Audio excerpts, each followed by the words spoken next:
Hey everyone, welcome back. Or should I say, welcome back for me. I know I've been absent a long time. I'm sorry. Lots happened in the last few years.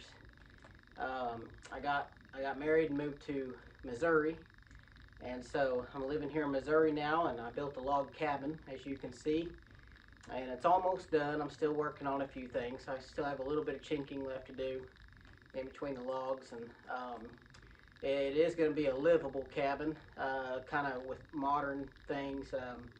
So it will have a bathroom, stuff like that, a functioning toilet and functioning sink and stuff. But other than that, it's fully primitive. And so I built all of it by hand by myself. I went out and cut down the logs, and I tried to do the base logs out of white oak, and then the rest I did out of red oak. And I hand hewed each log with an axe, and built the fireplace. And so it's a pretty cozy little cabin. It turned out to be I made it a 16 by 24, and so really good size.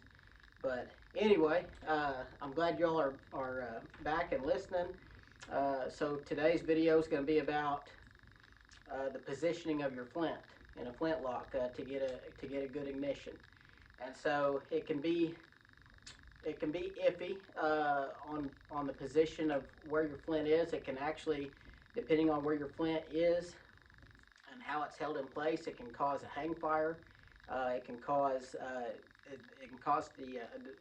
the deflection of your sparks to go elsewhere other than in the pan.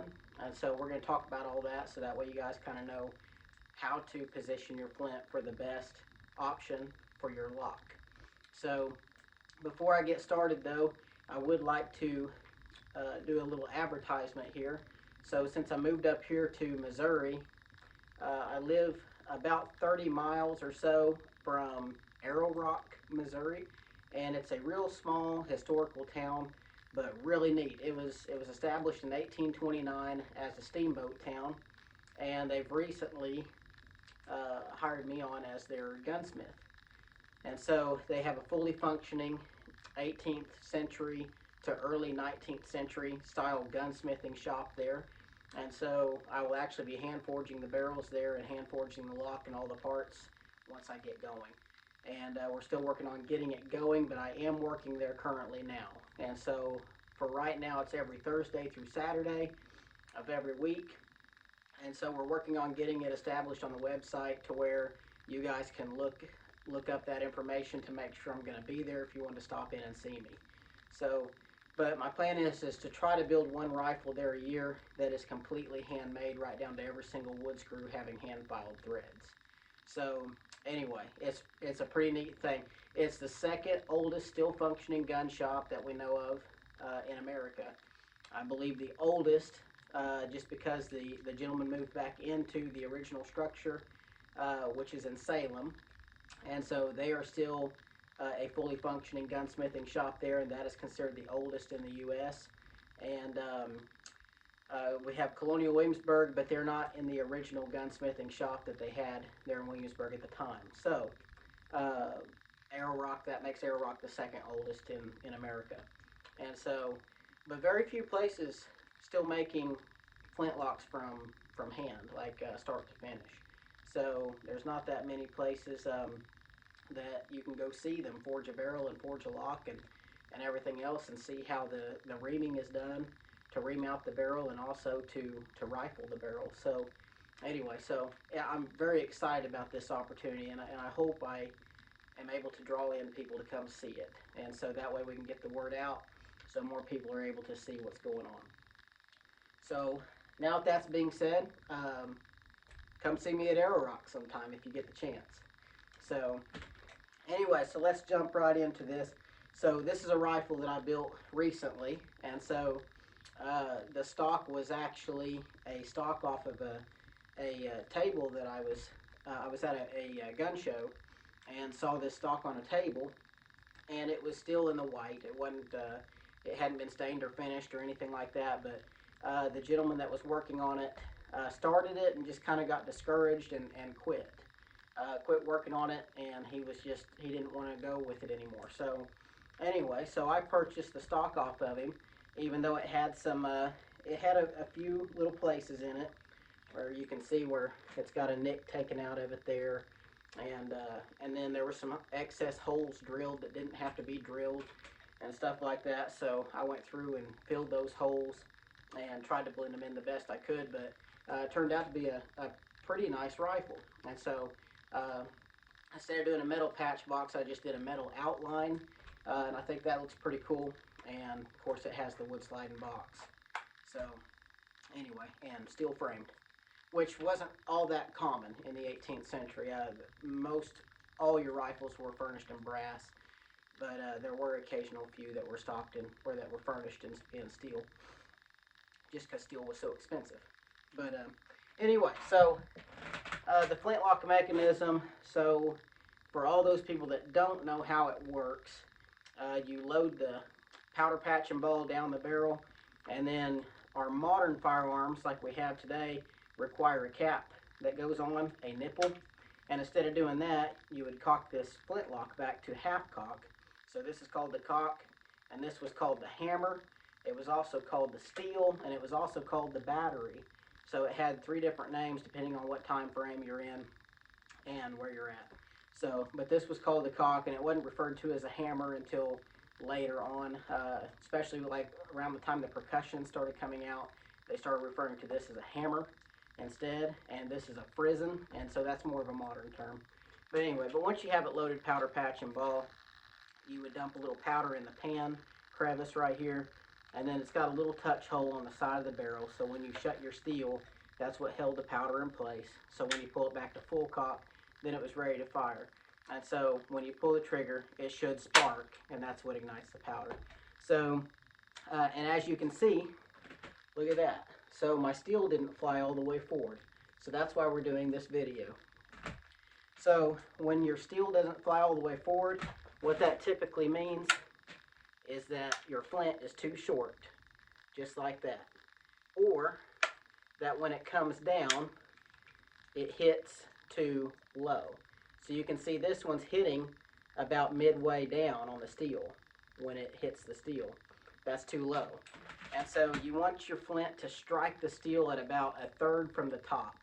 And so you don't want it hitting too high, or it causes too much bounce in your steel and everything else, and it kind of throws your sparks over to the side instead of throwing them into the pan.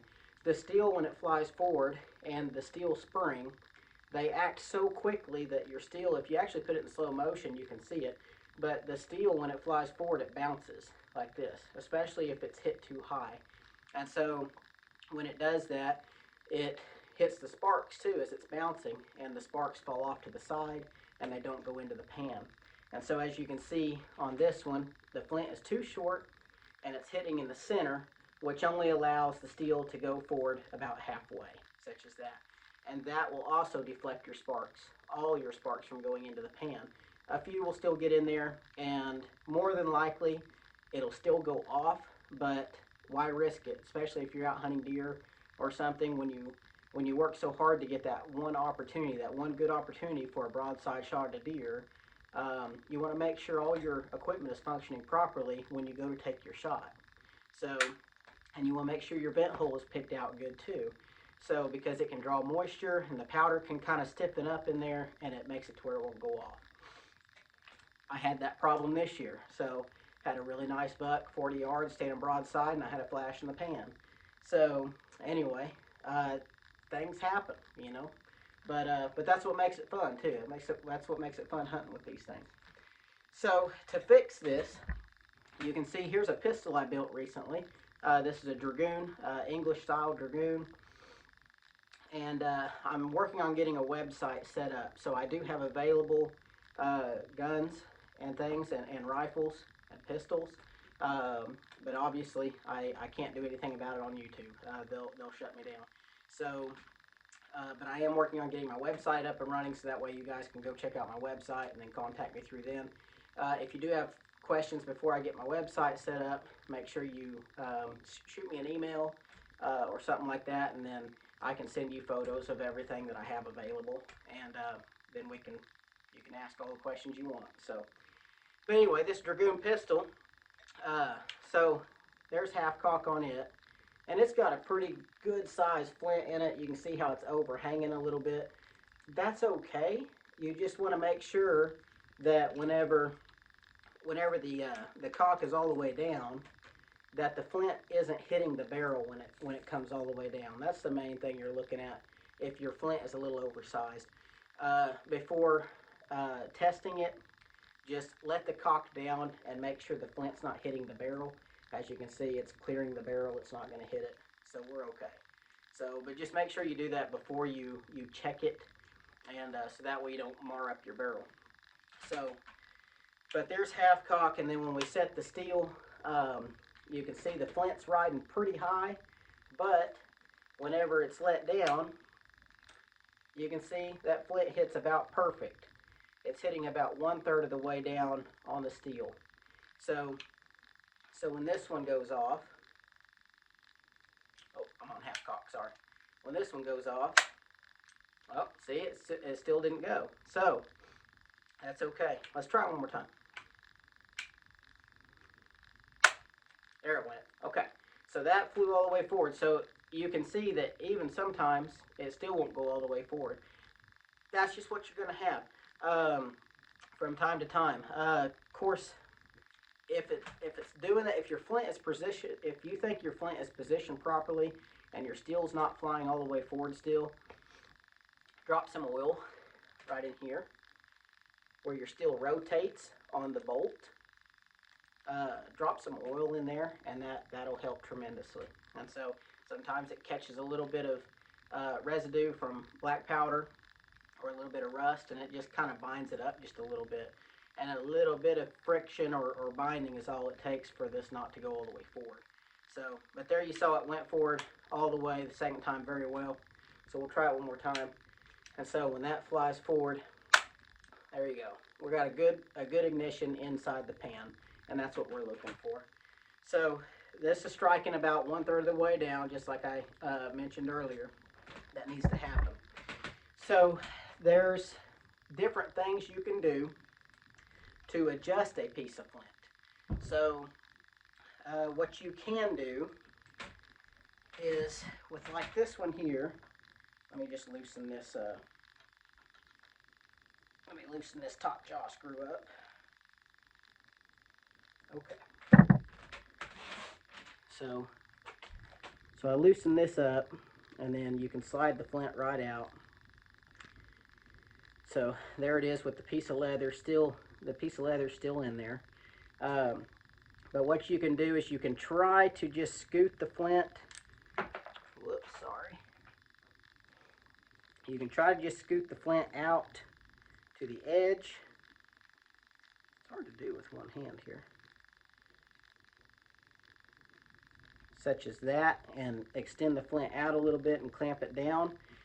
You can do that, but the thing is, these flints come, if you buy pre-made flints, which I nap a lot of my own, but if you buy pre-made flints, which is fine, pre-made flints are really good. I prefer like the French gray style. That's just my preference, but you can see how they're beveled. So the bottom side has a taper to both ends, and then one side is completely flat pretty much. That's fine, and that's what you want. But on rifle to rifle it varies. So on this rifle, to get it to strike higher, I put the bevel of the flint facing down. And what that does is that cocks up the sharp edge of the flint up. And so when that is down, the flint will hit higher on it. And obviously it's not clamped down solid, but you get what I'm saying. And you can also, if it's still not high enough, you can take the piece of flint out, and you can put an extra piece of leather up towards the front here. And so, or just take your piece of leather that's already in there, and you can fold the bottom part of that leather. You can fold the bottom part of that leather again, like double it up, and that will raise the bottom of the flint up. And so that way the face of it rides up, such as that. And so you can do it that way too. And vice versa. If your flint is striking too high, you can either flip it completely over and put the bevel up, so that way the sharp edge is further down. And if it's still too high, you can put a little shim of leather underneath the back of the flint when it's in the cock, and it'll tilt that down just a little bit. So there's different ways of doing it, as you can see, and so it's hard to video when it's just me. So when I did the series of me building the rifle, I had a cameraman for that, and that was amazing. That guy did an amazing job, and anyway, he was right over my shoulder a lot, so that way you guys could actually see what I was doing. And trying to video things and doing it by yourself, I'm doing the best I can. So I hope you kind of understood what I was saying. Another thing you can do is what the old timers would sometimes do as well, is take a lead ball, a lead bullet, and they would smash it into a pancake. And then you can take scissors and trim it up to make it look just like this piece of leather here. So you can make a piece of lead look the same way once you smash it flat, and then you can trim the edges and kind of round the front and the back. And so, and then you bend that piece of lead just like that, and then when it goes in the cock, it serves the same purpose as your leather does. It doesn't matter. Some guys prefer to use lead, some guys prefer to use leather. That's entirely up to you, but I will say lead tends to be a little bit thicker, and also when you're smashing the ball, you can control the thickness as well. You can look at it and see how thick you are before you smash it anymore, and that will allow you to adjust for a certain piece of flint as well by doing it that way. So there's that way too, and you can also this cock doesn't have it, but on some of them they come with it's hard to see, but on the inside you can see that it's just smooth in there. There's nothing to it. It's just smooth on the insides of the jaws here. And so what you can do is take a chisel or a graver, and you can actually pry up little burrs on it and make it look like a rasp, kind of, on the inside, on the bottom jaw, and on the bottom side of the top jaw. So the top jaw actually has teeth on this one, looks like. Let me take this out so y'all can see. Yeah, this one has. So if you look close, there you go. You can kind of see the marred up teeth there. Those help tremendously to hold your piece of leather in place, or your piece of lead. So I would, if your rifle doesn't have that, it's not a have to have. So don't go marring up the insides of your jaws if you don't want to.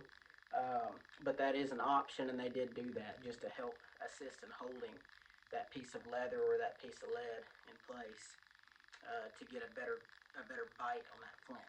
And so, if your flint is too loose in the cock and you haven't got it tight enough, some of them are thin, and if that piece of flint is too thin and you pretty well bottom out on your jaw screw, and you pretty well bottom it out and your flint is still loose, don't even try it.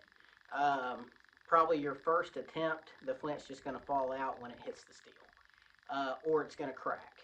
And so, so instead of losing that piece of flint or cracking it or breaking it, instead of doing that, take the flint out and give it to one of your buddies that has a smaller lock, or if you have a pistol or something like that, put it in the pistol instead.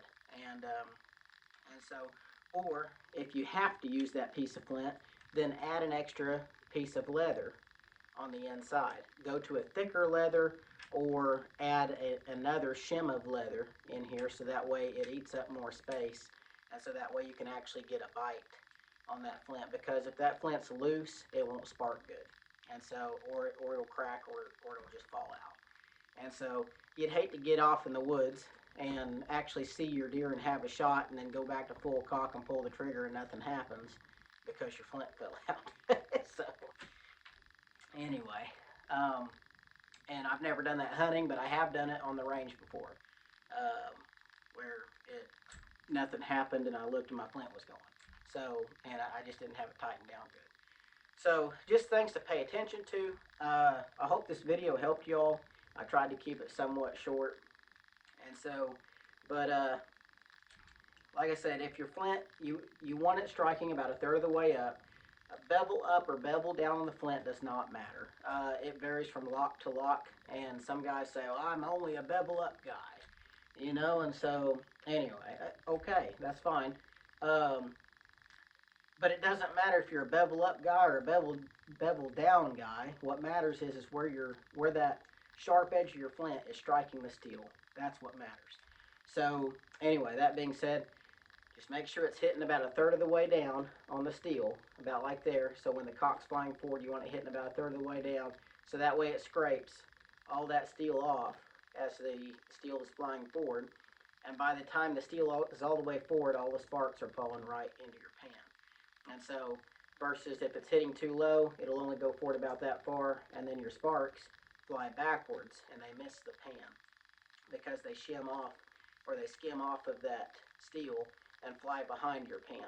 You might still catch a couple sparks that kind of trickle in, but what that does is when you get a trickle of sparks in instead of a shower of sparks, that trickle of sparks is what causes a hang fire. And so you'll see a guy that goes up to shoot, and if you watch and if his steel doesn't fly all the way forward, and if you pay attention and notice that he had a hang fire, that's why. It's because the sparks just kind of trickled in enough to ignite the powder. But if you have that shower of sparks, it's boom. It's really quick, just like it should be. If you get a trickle, it's a boom, and it can be enough to cause you to miss your shot if you don't keep aiming. So a lot of guys get discouraged with their flintlocks and things like that. We forget the flintlock was the top of the line for over 200 years. I mean, it's a very, very reliable firearm. And typically, if it's failing you, it's because you're failing it. It's because there's little bitty details that you don't know that could really help your firearm, and that's the reason why it's not working properly is because you don't know how to work it properly. And so, I'm not meaning to sound mean or anything like that. I'm just saying, learn what your weapon likes or what your flintlock likes, and make sure that flint is hitting in the position it's supposed to, so that way your steel flies all the way forward. And so before I go, I'm gonna try something here. I'm going to put the flint back in this rifle, and I'm gonna try scooting this flint forward a little bit and see what it does. So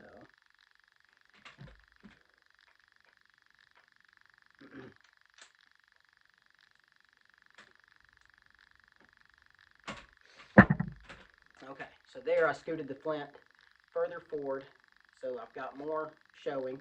Also, keep in mind, you want your flint pretty well in line or square with your barrel, and so you don't want one corner of your flint hitting the steel more so than the other.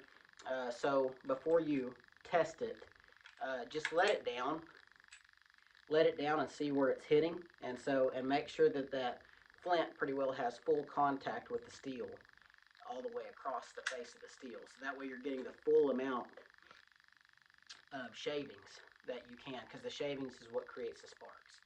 So, and as you can see right off the bat, the flint is still going to hit just above halfway up, and that's better than being halfway down. And but still, it's not great. So, but let's try it. So there's full cock. There you go. See, it went ahead and flew all the way forward, but with a delay. So, and that right there can cause hang fires. So we'll try it one more time, see if it flies all the way forward. There it went. So just by scooting my flint a little further forward helped assist that steel flying all the way forward. So just little tips and details that people don't really think about. It does matter what size of flint you use, whether that be a 5/8 or a 7/8 or a 3/4 or a 1 inch, depending on the size of your lock. Obviously, the smaller the lock, the smaller the flint you're going to need. So typically with the small Siler locks, you can use a 5/8, but absolutely no bigger than a 3/4. 3/4 is getting too big for one of the little Silers, and excuse me, you'll end up jarring your barrel up if it's too big. So, and with this one, so this is a piece of 3/4 inch flint that's in this one, and really, I need like a 7/8 or a 1 inch in this lock. This is a Davis. Um, it's a Davis flat face lock, and a good lock. I like the lock, but the flint's just a little too small. So before I would actually take this back deer hunting again, I would definitely change the flint out to a bigger flint and check it, make sure it's sending the steel all the way forward. And if I've got a good action and I'm getting a good shower of sparks, then I'll load her up and see if I can go get a deer with it. So, but anyway, I hope that helped you all out. If you have any other questions, please feel free to leave those questions in my comment section on my video. And as I said in the beginning of the video, please come see me in Arrow Rock if you guys would like to drop in and meet me, or we're going to try to get it up on their website of when I'm doing certain things, so that way maybe you guys could look at the website and see what day I'm going to be working on a barrel, like forging a barrel, and what days I'm going to be reaming a barrel, what days I'm going to be rifling a barrel, and things like that. And then making the lock is going to be, that's a long process. Forging the lock parts itself isn't difficult, really. It is, but it isn't. It goes pretty quick, really, forging the parts. It's all the file work. And so there is a ton amount of file work that goes in to making every single part of a rifle. So there's not a single part on the entire rifle when it's complete that hasn't been touched with a file at some point. So making the lock, that'll be a period of like 3 to 4 weeks long of me working on one part this day, one part for the next 4 days, just filing and filing and filing, and then putting little decorative file marks in it and things like that. So anyway, the barrel, if I have someone that knows what they're doing as well, and if we get it lined up, everything lined up the way it's supposed to, we can forge a barrel in about 8 to 10 hours typically. And so the forging part goes fairly quickly. It's the barrels all the way up until the 1900s, or excuse me, the 1800s. We couldn't drill through rifle barrels until the 1800s, and so before then, the barrels were forged out of a flat piece of wrought iron, and they were forge welded into a tube. And so you actually literally have to take a flat piece of wrought iron and start cupping it, and then forge weld the two seams or the two sides together. You bring it up to a welding heat, and it just fuses itself together. And you can only weld a little bit at a time.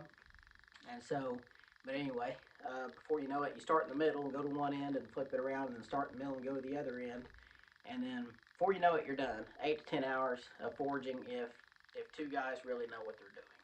And so once you have it forged, then you have to go and do the reaming. And so then once it's reamed, then you got to draw file it and then rifle it, and then you still have to test it. So, and if it doesn't pass the test, you just did a lot of work for nothing. So, um, but anyway, I'm hoping that we can get it established on the website for Arrow Rock, that you guys can see what's happening and what days it's happening, so that way you can drop by and see, and stay a couple days or something, stop by and see me or something. So Arrow Rock's a neat little town. It's a little bitty town. There's only like 40 people that live there, but it is a historical town, and there is a tavern, an original tavern in the town as well, that you guys can eat lunch in if you stop in for the day. So anyway, I hope you all enjoyed the video, and If you have any other questions about flint placement and your flintlock, please don't hesitate to leave me a message in the comments section. So hope everyone's doing well, and I hope you all had a good Thanksgiving, and I know I did. So I might have had a little too good of a Thanksgiving, but anyway. So now it's time to start going the opposite direction. I gotta lose a few pounds. Anyway, take care, y'all.